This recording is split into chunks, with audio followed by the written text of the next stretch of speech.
Mike McDaniel out in Miami. What's it mean for Achane? It can't be. It can't be good. It doesn't mean that it's necessarily amazing or bad, or we don't really know. Obviously, things could get better, I suppose, but I think initially the reaction that I'm going to have is that you don't want to try and fix what isn't broken. Now, I still love Achane. I still believe that any coach that comes in is going to know what to do, give the ball to Achane. But Miami Mike McDaniel, now Atlanta Mike McDaniel, maybe New York Giants Mike McDaniel. I don't know what we're going to call him, but formerly known as Miami Mike McDaniel, knew how to get the ball in Achane's hands, and the scheme was amazing. And wherever he goes, Atlanta, New York, let's say he signs as an OC, that's great for whatever team gets this architect, this massive, PPR running back feeding machine of a coach, but he's not a great head coach. And he had a meeting. We'll talk about it on the other side of the intro. He had a meeting that probably just did not go well, and which is why he got fired. And we'll talk about why. The Fantasy Football Show Breaking News Edition begins right now. File on in.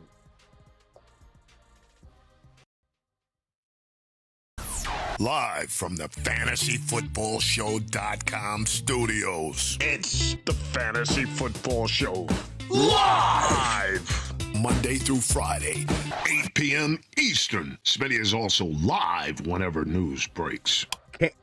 Cancun Mike McDaniel. Cancun Mike. He look, this is a tough one.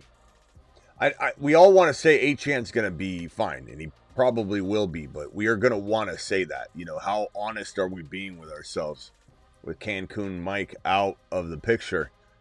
This is a marvel of an architect of tossing the pigskin to the RB, designing plays that they get the juices flowing when this kid's running downfield untouched for 55 yards. This is McVay, Stafford, Puka Nacua, McDaniel, and it was Tua. Ewers not so much, right? And so there's that problem anyway. But this was not we win football games like McVay, Stafford to Puka Nacua, but this was we get the same kind of production from a output perspective, fantasy perspective. McDaniel, Tua, Achane. It's hard to say. Yeah, where's he go? First of all, where's Miami Mike go besides Cancun first? Does he go?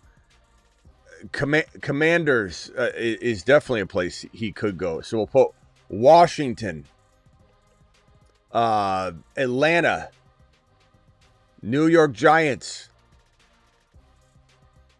Arizona. Wouldn't that be interesting?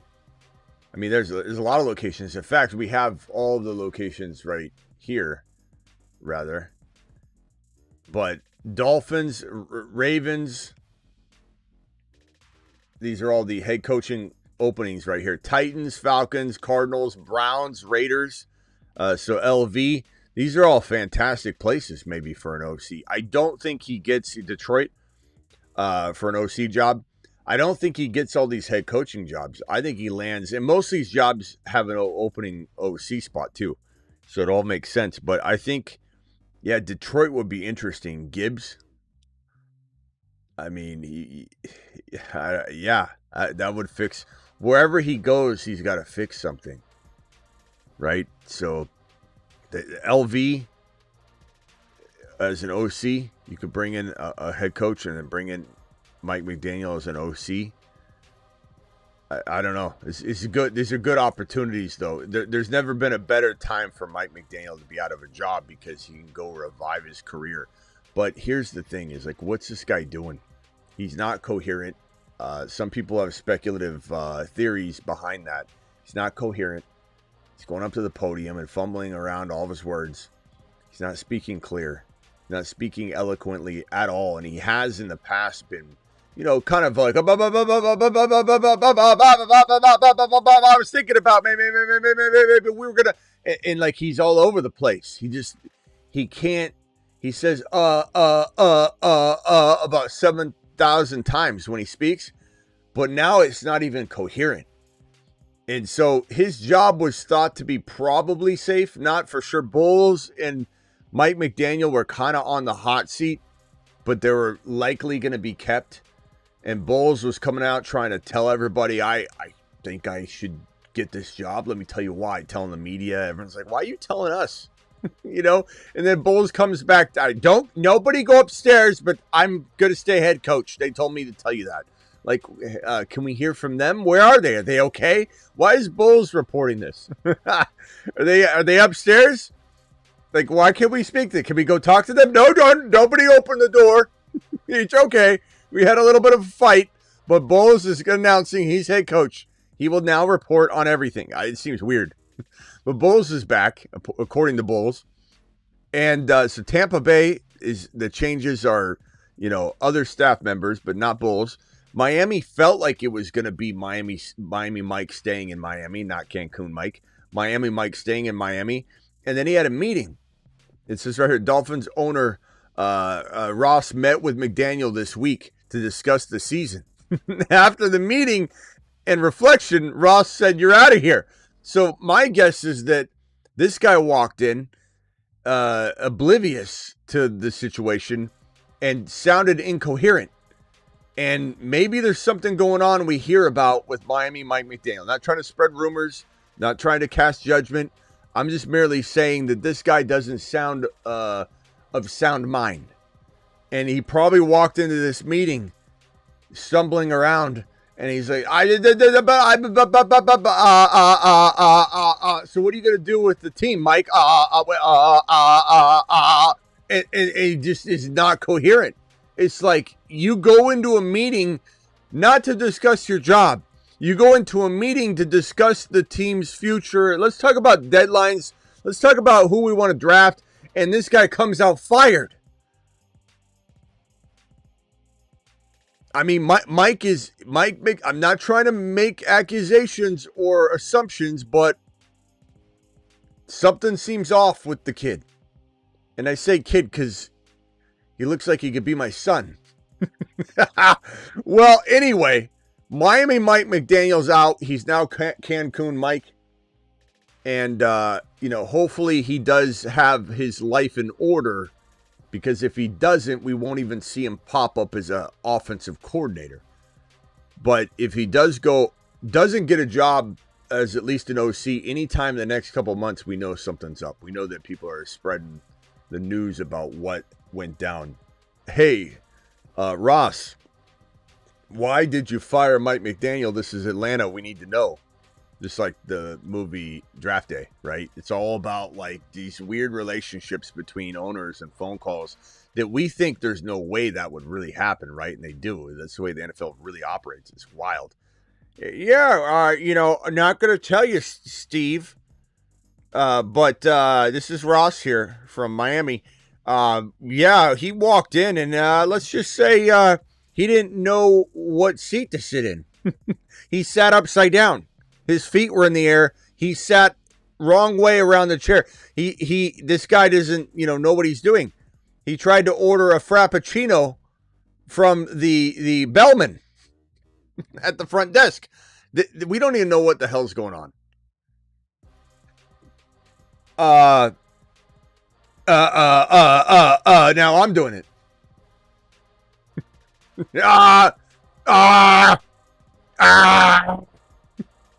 Like I'd fire myself if I walked in doing that. Imagine trying to listen to me telling you to draft Bijan and I said, Mashed potatoes. Yeah,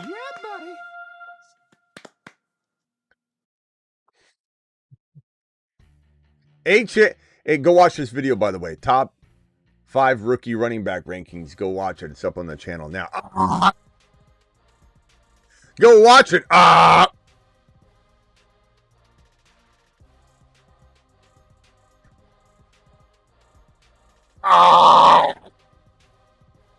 So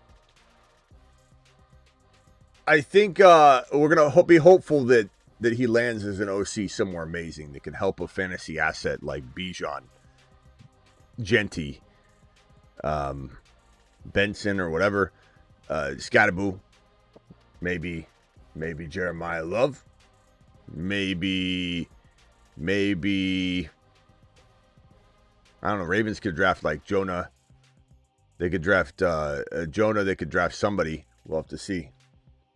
But interesting stuff, to say the least. The question about Achane, though, I can't really answer with a lot of ultra confidence. I can just tell you that I'm not as happy about this move as some people are. Like somebody said Achane to the moon in the chat, and I'm not saying that this can't work out to be just as good or they figure out a way to use them the same ways. But this doesn't feel like it, to me. This doesn't feel like it's great news for Achane. I'm not running away from him. He's still my running back 3 or 4 overall. But I certainly have questions, and I think those questions can be answered with a new, known head coach. Like, hey, we're bringing in Kubiak, right? And then Kubiak is now the head coach, and we're like, okay, Kubiak does use multiple running backs at times, but he did so in Seattle. Like, he's in Seattle. Like, look what he's doing in Seattle. It's fantastic, though. Achane is not somebody that should be getting 100% of the work anyway, so I'm not worried about a timeshare of sorts because he's the most talented running back in the league in some categories. Speed and quickness and receiving ability. He could be the number 1 receiving running back in the league any given season, if not like 4 seasons in a row. But the OC, the importance of this OC, they bring in like Adam Gase as the quarterback or as the head coach, then we're cooked. They bring in Bieniemy. Bieniemy. We don't know. They could bring in, I don't know. They could bring in anybody. So we really are going to be on our toes waiting for the news to break on who this head coach is. Now, these teams want to get a jump on these head coaching hires. A lot of these coaches, some of them are still playing, and they don't want to make decisions yet. And teams are like, well, once all these games conclude and the NFL playoffs is over, or we at least have Super Bowl contenders, and then we have everybody else that's been knocked out heading to Cancun with Miami Mike, then it's like these teams are going to try and jump on top of the available opportunities as quickly as they can. And one domino drops, and then the other domino drops, and then all of a sudden these teams are racing, and it causes a real quick trigger effect.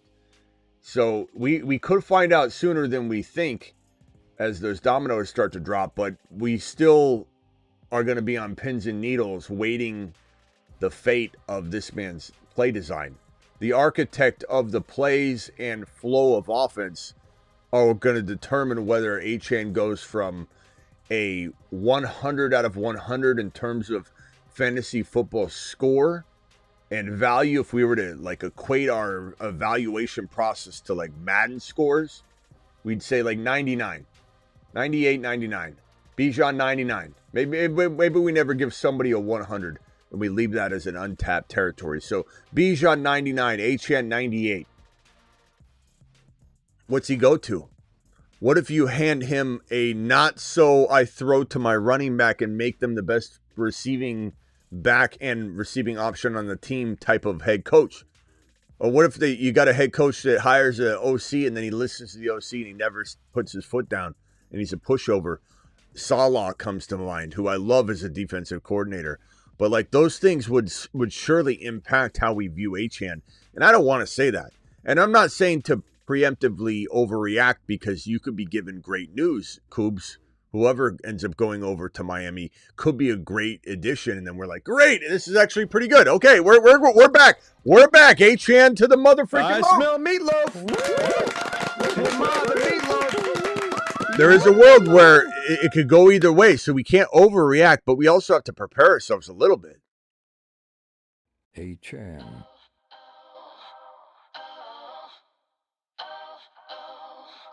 Achane is the man.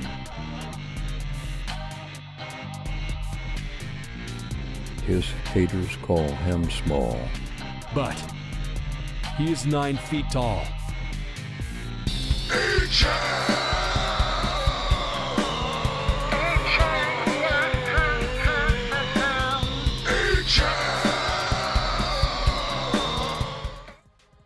A-Chan.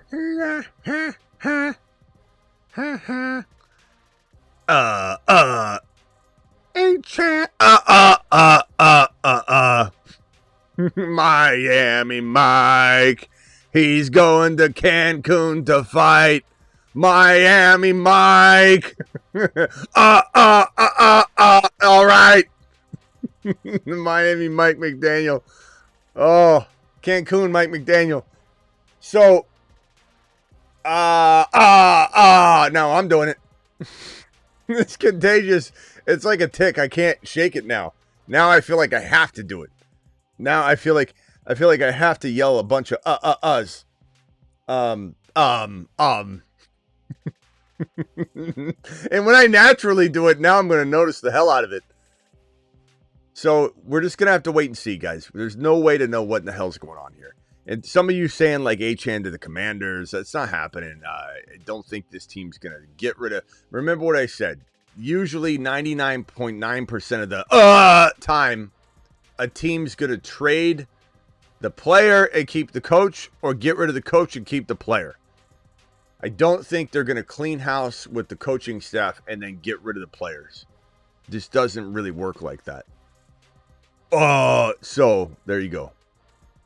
All right, phone lines are open real quickly, and then we'll probably be back a little bit later. Call into the show. Call into the show. Phone lines should be open anyway. Achane's not getting traded. Not going to happen. But, man, I don't know what they do at quarterback now. I mean, there's so much volatility here for Achane. I don't like it. I'm not out on Achane by any means. We invented Achane. We're not going to leave Achane high and dry. The inventors don't leave what they invented. You know, did the creator of Frankenstein step away from Frankenstein? I don't think so. Was there troubled waters sometimes? But you don't walk away from your creation. And we love Achane. But I can't say I'm happy right now. He lost his quarterback, who is a trash quarterback when looking at wins and losses and playoff opportunities. So I'm at work and my boss hears she wants to talk to me now. Thanks, Smitty. Well, Brian, it's not my fault you have me on blast, bro. Put me in an AirPod, pal. Yeah, get some headphones. Yeah, get some headphones. Amateur hour. What are we doing? You want me to talk to your boss? I'll talk like Miami Mike McDaniel, and she'll just walk away after about 2 or 3 minutes. Like, I don't know what he's saying. Okay, just go back to work. It's kind of like, here, let me tell you what Mike McDaniel's like. This is, if you ask me what do I think of Achane's value moving forward, this is how Miami Mike McDaniel would say it.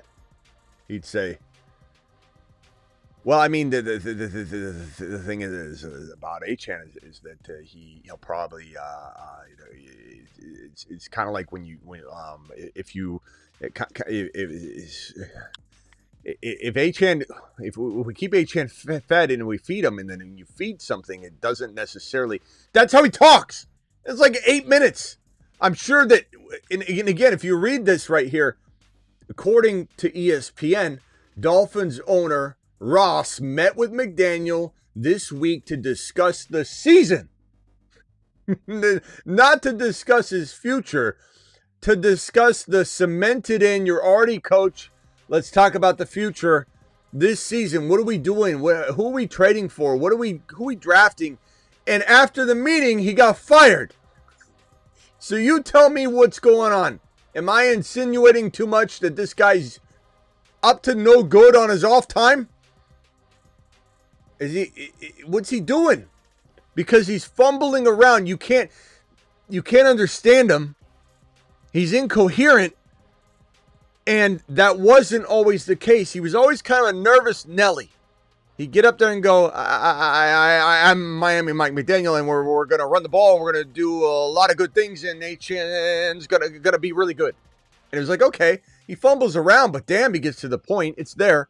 Now he's bop, bop, bop, bop, bop, bop, bop, bop, bop, bop, bop. It doesn't even make sense. He walked out of that interview and his owner said, holy shit, he's gone. Dude's cooked. Dude doesn't know what he's saying. And so he probably got fired because of that.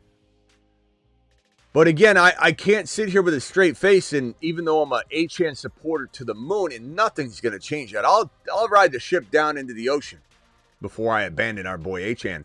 But I'm also responsible here to give you guys my honest takes and reactions, and I'm worried until we get news of who's replacing him. Because we just lost Tua, who spoon feeds Achane regardless of how good he is. It doesn't matter. Achane and Tua were like peas and carrots.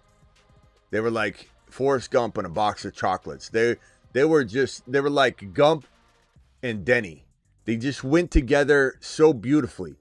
And Tua would just, I'm scared, take the ball. Achane grabs it, goes 40 yards down the field. Tua, Achane. Achane, Tua. Two best friends that anybody could have. We got Tua ripped from us. We watched Ewers go out there, and literally Achane's value for the amount of games that Ewers was out there, it got cut in half. I'm not saying it would have stayed that way, but we're certainly on edge now that Tua's been removed and Ewers is in. And now you take away the designing architect of all of the plays and saturation of Achane touches. It's a little worrisome. Doesn't mean I run away from it. I probably would more so buy on a nervous Ned that was contemplating like this in a end of the world scenario thing, type of angle.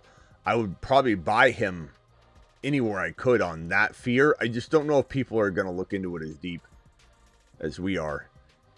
And who knows? But this is certainly something that we're worried about. The other thing that we have to talk about, as we mentioned earlier, there are two teams that are in the Harbaugh race that were reportedly had head coaches. And the only two teams that came to mind were the Miami Dolphins and the Tampa Bay Buccaneers, where the coaches they're supposed to stay, but the two teams were interested in Harbaugh. And so it's possible that this is an indication that trigger got pulled and that Harbaugh's inbound. But we don't know. It's certainly possible. I think Harbaugh to New York is also a possibility, a real possibility. And so we'll just kind of have to wait it out. But it does seem like a little bit of a coincidence that this thing's matched up. That there was a team that was interested that had a head coach. That head coach got fired. And I think it had to do with that meeting. But it probably had to do with that meeting. And that's why that one of the two teams, one of them being Miami, even poked around about Harbaugh because they were uncomfortable about the Miami Mike interview. And if you look at this, it says that the Dolphins owner met with McDaniel this week, not yesterday, not today. And so that gives enough time. It all matches up. It all tracks. Gives them enough time to talk with Harbaugh and for that rumor to get out there. And so basically the meeting may have triggered this team to go poking around. And guess what? Harbaugh was interested. 5 gifted memberships from Husseini. Husseini, thank you, my good friend. You've just been Smitty approved. Travis, you're live. Hopefully we have answers. Harbaugh would be good for Achane, but that's only part of the equation. We still need the architect. So, Munkin would be, if Munkin does travel with Harbaugh, and it sounds like Munkin could. But we're also hearing mixed reports on that Munkin could be going, Todd Munkin, the former OC in Baltimore, could be headed to college football as well. But that just could be his backup plan, because if he's hitching his wagon to Harbaugh and Harbaugh doesn't want to coach, or he wants to take a year off, or he doesn't get a job, like Munkin's got to look and kick the tires on some other opportunities. But if it's Munkin and Harbaugh, I'm feeling pretty good about Achane, although the only thing that would concern me a little bit is that you're looking at this situation where Munkin and the Ravens haven't been throwing to their running back for years. And so it's but Munkin's so good. I know he would deal with what he has in front of him. These are the pieces you have. Oh, okay. Now I can throw to my RB, but it is a little bit concerning that they don't necessarily love throwing the football to their running back. And we've said for years, Derrick Henry could be a really good receiving back in this league. They just never wanted to make him that. And he's always doing well when he catches the football in the flat and it gets momentum. You can't take him down. And I don't know why they never did. I thought Munkin was going to change that because when Todd Munkin came in and we said, okay, the Ravens have been not using him. The Titans have been not using him. Munkin's going to use him. And then they didn't really throw to him. So that would be my only concern is we have a muscle memory and habitual tactics and architecture that do not include throwing to the RB as much. But I think he would probably change that. But go ahead, Travis. Yeah. So the only thing, I think Miami's interested in Harbaugh. The only thing I wonder is Harbaugh interested in Miami because of they don't have a QB, and they don't have they'd have to almost be able to trade up and get a QB that he likes, because otherwise, who's QB there except for one of these names that we keep kicking around, like Malik Willis is the best option. One thing we should kick around though a little bit is that, to my point of that sometimes teams only change a coach and not the other pieces. What if Miami Mike McDaniel getting rid of Tua wasn't what the team wanted? The team's also committed to him financially. And what if this move is a way to say, you know what, we're going to go back in the direction of Tua probably, which would be great for Achane. And we believe Todd Munkin and Harbaugh or whoever they bring in can get the best out of Tua. Let's try it one more time. It's not like a done deal that Tua is not the quarterback. It was with Miami Mike there because that bridge had been burned. He's the one that made that decision, but maybe Tua is not out. He probably is, but maybe he's not. You never know. I think that's a mistake if they do, because I can't imagine any coach that comes in wants Tua as his guy. I think they probably want a new guy, and when you force a quarterback on a head coach, they become a lame duck right away. Yeah. We'll see what happens though. Like he's still right. They could let the head coach deal with that. Yeah, right. But they could let the head coach deal with that and say, look, head coach, these are your keys to the castle. Mm-hmm. You want Tua? Fine. You want to trade him before draft day? That's on you. We don't want to make any of these decisions before you get here and tell you where your parking spot is. You get to decide what to do. What you want, the window, corner office? What do you want? And maybe the incoming coach says, look, buddy boy, there's no other quarterback out there. You want me to come take over this team and you're about to get rid of the only quarterback that I would probably want of the available options. Like, let's draft a rookie. Let me draft my guy. But I'm not going to go. What am I going to get? Except for maybe Willis. But that's not a guarantee that he wants to go there into this, right, potential dumpster fire. But my other thing is, out of all the head coaching jobs available, of the teams that we know now, we don't know what will happen with some other teams. I think Miami's third or fourth or fifth on the list. If I had to pick, I'd have LV, the Giants, the Ravens, Atlanta, all ahead of Miami, maybe even Arizona. Miami doesn't have much. Well, let's look at it. Clean slate. Who's got the best quarterback situation? The Ravens. Who's got the second best quarterback situation? Honestly, call me crazy, and I know you'll probably more so agree with me. Not necessarily, you might have him 3, but I'd rather have LV. I'd rather have Mendoza. I'd rather have this young kid that's basically putty, and you can shape this offense. And so you go Baltimore. Wouldn't it be crazy to say Raiders over Baltimore? if you wanted to say, because who's to say how good Mendoza is going to be? You can't sit here and say he won't be better than Lamar. He won't be the next Drake May. You don't know. He might not be. He might be. No one knows. Anybody saying he can't be, just that's ignorant.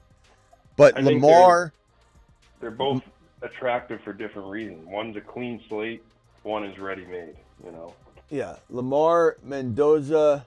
The real Miami Dolphins, whatever your username is, you're laughing over LV. It's because you've got goggles on this stick for your Miami Dolphin team, bro. You could see it from a mile away. Like, at least change your screen name before you come in and try and say something serious. No one's gonna listen to you. Like, hey guys, let me tell you what's going on. The Raiders.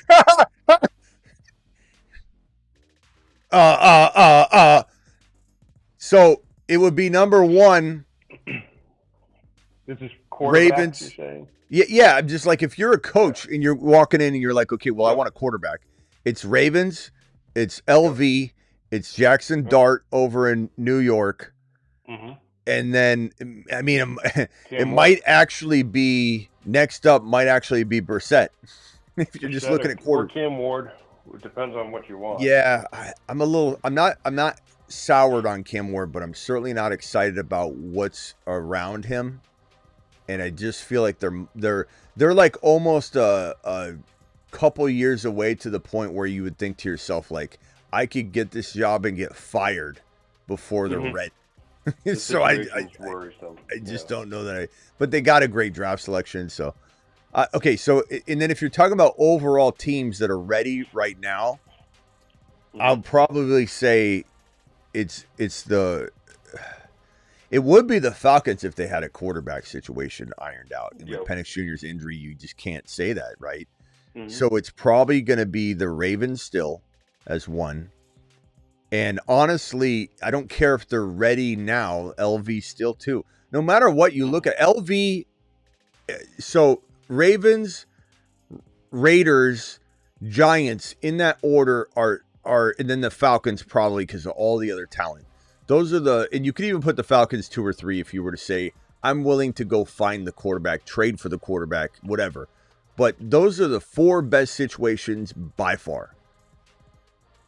And Miami's in the mix there right after, just because they have a lot of talent, and Achane alone's amazing. But it's a mess over there. You just don't know what talent do they actually have though. Well, when you break it down, like sustainable long-term talent. It's messy. There's a lot of holes in this situation. Right. That's a good way to put it. I would definitely say that I'm still very interested in coaching Achane if I'm a coach. And like, there's a lot there. For sure. Waddle, it's good. Let me merge this call. Hold on. Caller, just mute yourself real quick. I'll be right with you. So, I don't know. Every head coach should be looking at Baltimore first, LV second. If you open your eyes and use your brain, LV second, Giants third, or Giants second, LV third, whatever order there, I'm fine with. Falcons right up there. If you think you could solve the quarterback situation, you could put Falcons 1. I would understand that. Or if you believe in Penix Jr. and you could get the most out of him, then 1. I'm fine with that being 1. It just depends. But those are the 4 options. Plain and simple. After those top 4 teams, honestly, like, you can make arguments for, a few of them, but like, I don't think the Cardinals are nearly as bad as their record showed. I think they need a better coach, and I think they need to make a couple moves. And I think Arizona is better than people think they are if they make those couple of moves. Like you said, it could be a year or 2, but I know people are down on them. But I mean, I think they got a franchise cornerback if he stays healthy. They got receivers. You can find the running back. So. Yeah. All right, you're live. Who's this on the line here? Just added you. What's up, Smitty? This is Romario. What's up, Romario? Not much, man. I was just calling in to say you kind of opened my mind to the Raiders situation. I wasn't really paying attention to it as really a great landing spot for a coach, but the more I think about it, with their situation with Bowers and Genti and with Mendoza coming in. And Max. It actually is a pretty comfortable situation. And Max Crosby. Don't forget, he always gets forgotten because we get so offensive. Anchor on your defense. Yeah. I mean, yeah, you're talking about one of the best clean slate situations in the NFL that you could even dream of. And the uneducated person, someone with goggles on this stick, like, you know, a few people in the chat that are about their team and they don't know football, they just know their team. Like, you could get caught up in the Raiders are the Raiders and look how bad they were last year and talk about the past and keep looking in the rear view, but you have to be able to see what's in front of you. And the Raiders have a clear path to going upward, and especially with Tom Brady being involved, it's all going to be fantastic. But yes, go ahead. Yeah, no, so that's just a great clean slate place, and Yep. they're really just more so on like the up and coming, and it kind of reminds me of who was it? You called like the Bengals, like the year they went to like the Super Bowl, like how they were kind of like people were saying the Bengals are the Bengals and they suck, but then, you know, they banged it out in the draft class and boom, they get to a Super Bowl. So that could be the same situation with the Raiders a couple of years from now. Not exactly maybe next year, but, you know, 2028, like they could be in the running, you know. I think they're going to be 1 year away. One year. Like, they won't do it the first year, but they'll show the signs of it. Similar to when I predicted the Bengals to turn it around and when I predicted the Lions to turn it around. That you would see the flashes of it, and then the second year is when it would kick in. They're definitely going to have enough. Yeah, it's going to be awesome.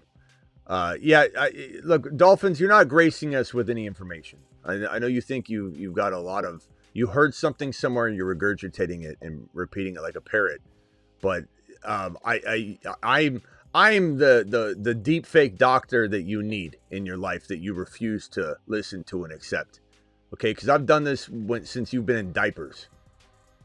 And you think that you know everything about Malik Neighbors. Bro, if you're listening to anybody, a doctor, anybody, a doctor playing fantasy on Twitter, and they tell you that Malik Neighbors isn't coming back in week 1, and we're 8.25 months away, I advise you never to listen to that person again.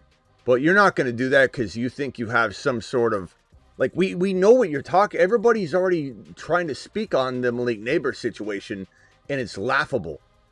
It's laughable, bro. Takes like that are easy. I could say anything like that, and if I get it wrong, yeah, a month from now, it's just like, oh, well, you know, listen to me. I'm your deep fake doctor, bro. That's all you need. You need a deep fake doctor that's been doing this 20 plus years, that knows fantasy, not a person trying to dabble in fantasy that knows medicine, that is predicting things like dude, you know how many of these nonsense doctors are out there trying to play fantasy? Bro, it's I'm not saying there aren't good medical people in the business or anything like that, but we've already covered this, and you're regurgitating something ridiculous that you heard, and other people are regurgitating it, and at the end of the day, you're 8.25 months away. His physical therapist, his doctors would laugh in your face, in anybody's face that said anything predictive about when he's coming back. And from Malik Neighbors' own mouth, he said, I am on track. And someone badgered him and said, well, what, are you playing week 1? He says, and these players get frustrated. And he says, I'll be on the field or I won't be. Like, if I'm not ready, I won't be. If I am ready, I'll be out there. Like, stop asking me the damn question. I just told you I'm on track. And his graft is holding. He can't go out there and sprint or run anyway right now. So everybody talking about, oh, he was on crutches. He wasn't on crutches. He had a walking brace like cane that he used to get his gait moving, so his legs flowing right. It's all about motion at that point. Where he's at right now, it's all about trying to get that foot to walk and be in just the perfect motion and to not have any limp and all that. That's what the whole point, strengthening it, getting on a bike, doing all your stretches, getting the range of motion, making sure there's no scar tissue. That's the stage he's at right now. You could tear your ACL in wild card weekend and still make it back by week 1. And he's so far advanced from that because his graft has been taking and healing, and he's been doing all the rehab.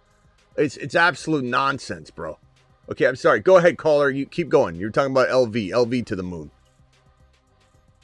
Oh yeah, LV. I mean, like I was saying, LV is just a great landing spot for a coach, and also the location. That's just another thing for players that entices players to get over there. Las Vegas is a very nice place. No shade to Cleveland or whatever, but players would want to go over there, buy properties and stuff like that. Something that most people don't really consider. So I think LV is gonna be. They're gonna be good, bro. In contention in the next coming years. Yeah, and as we said last night and the day before, we've been hitting this topic a lot. Tom Brady. It feels like your Aunt Edna came to you, and really messed up the electrical, in the house, and she came to you. This is how I feel like last year was for Tom Brady. Tom Brady's you, okay, and Aunt Edna, the Raiders, comes to you and says, "Can you at least help me salvage it and get the fan on in the dining room because it's hot in there. I'm trying to crochet and make muffins." And Tom Brady's like, "Well, you've already done the damage. You didn't want to do what I wanted to do necessarily, but all you're asking is for, can you make the situation as good as possible because we screwed it up." And so Tom was like, "Okay, this isn't going to work." And I said last night, Tom's probably so smart. He knew he couldn't get what he wanted. So he let it all play out because he knew that we'd be in this situation now, clean slate. And he's so smart that he'd be able to say, "I'm going to be able to help guide on the head coach because Pete Carroll, they need to get this out of their system. Pete Carroll's refusing to go in any other quarterback direction. Let him go this way. It's not going to work. Let him go this way. And I know that we'll be so bad, Mendoza will be our guy." Like Tom Brady's that smart and intelligent. And now it does very much feel like Tom Brady is going to be sitting there and helping construct this whole thing from the ground up versus being asked after the fact to try and help solve the problems that they didn't allow him to avoid. They didn't allow them to avoid. Yeah, it's going to be, I could feel it right now, man. LV is a beautiful place to start fresh. Absolutely. Yeah. And Travis knows all Tom Brady knows is win. So that's a great guy to have in their corner too. Yeah. What else you got, bro? Anything else? Oh, that's it. I don't want to take any more all right. up of your time. All right, appreciate you. Thanks, man. Let's go over to Husseini. Husseini, you're live. Yes, man, just real quick, chime in on this OV talk.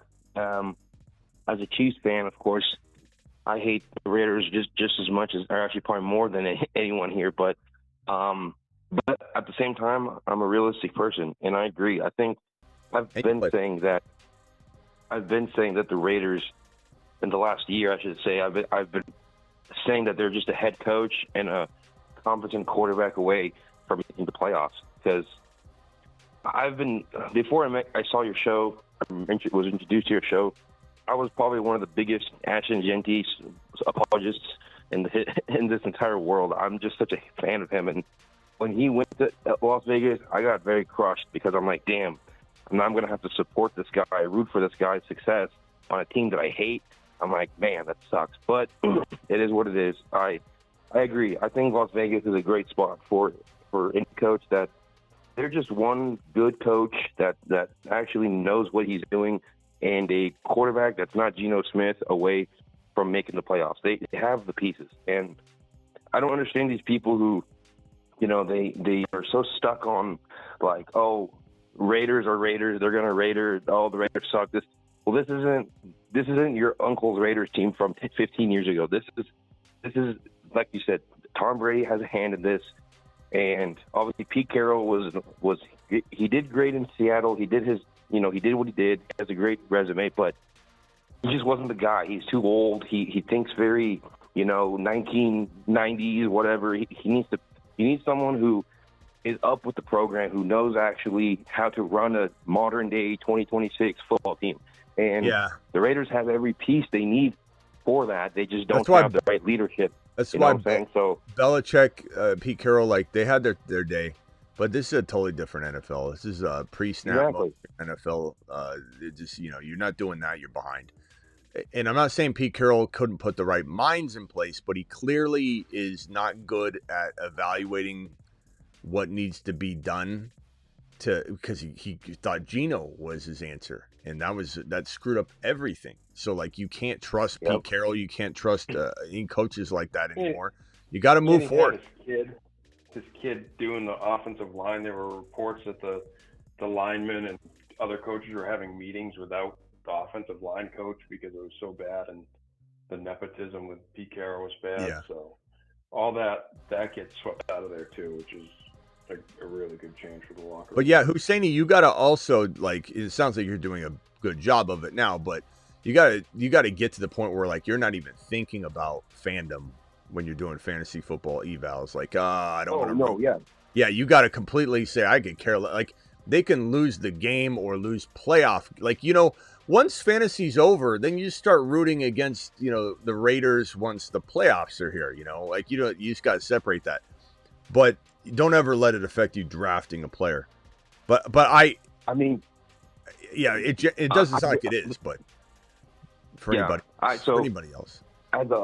As a Chiefs fan, I mean, you and Travis know how much I'm obsessed with the Chiefs, but and given that information, I still drafted Ashton Jitty with my second overall pick this past redraft league, and which I think everyone thought I was crazy. They're like, "Dude, what's wrong with you?" And I'm just like, "Well, I like his ADP. I like that he's going to be like the only target for Geno besides Brock Bowers, and I like it. I mean, I didn't know the offensive line was going to be this atrocious, but I was like, yeah, I like it. And so, yeah, I never try to do that.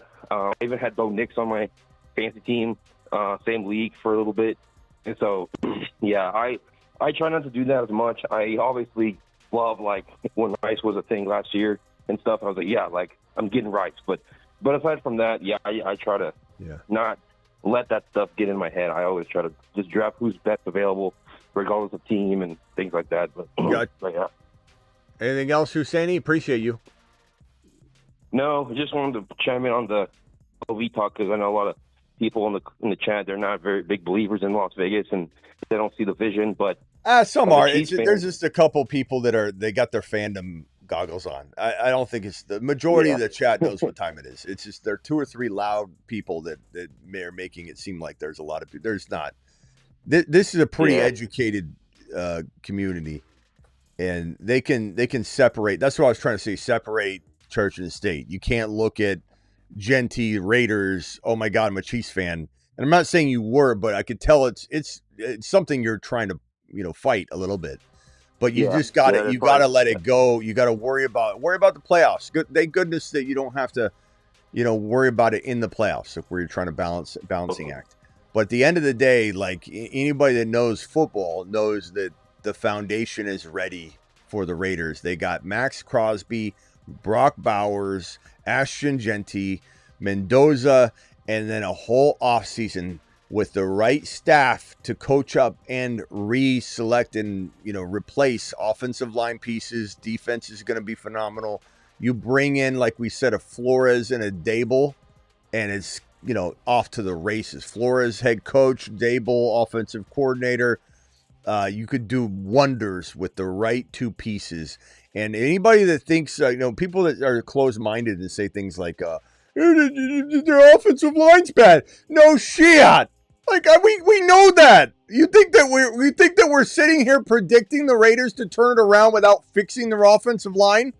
Yeah. And not to mention fixing offensive linemen. Half of the battle is the personnel, the coaching personnel, because you look at the Niners, they always look like they got dog trash offensive line. And yeah, there's years where they're struggling, they're injured and all that, but the Niners know how to coach up offensive line. Shanahan doesn't draft defensive backs very often. He doesn't draft offensive linemen, or if they do, they're constantly finding pieces, making their own way with the offensive line, not taking bad habits and bringing them in. It's here. Let me teach you how to be an offensive lineman or a cornerback for me and my system. Don't bring those nasty habits in here. It's all about personnel and you could get this current LV offensive line. I'm not saying I want it. I'm just saying you could get it turned around 150% production wise with the right staff in place. Guys. You know, Colton Miller and Powers Johnson are good offensive linemen. Yeah. People just don't know what they're talking about, bro. Anybody, I love people that don't know ball that come in here and try and act like they know ball when it's like they're so close-minded about what, like it's all about the past to them. They don't have any sort of innovation to their thinking or forward-looking predictive analysis. It's always just like, you know how bad their offensive line was last year? And I just sit here and I go, last year? You mean back there? You know, what are you talking about? Last year? Who cares about last year? Like, last year doesn't mean nothing. All right, Husseini, anything else, pal?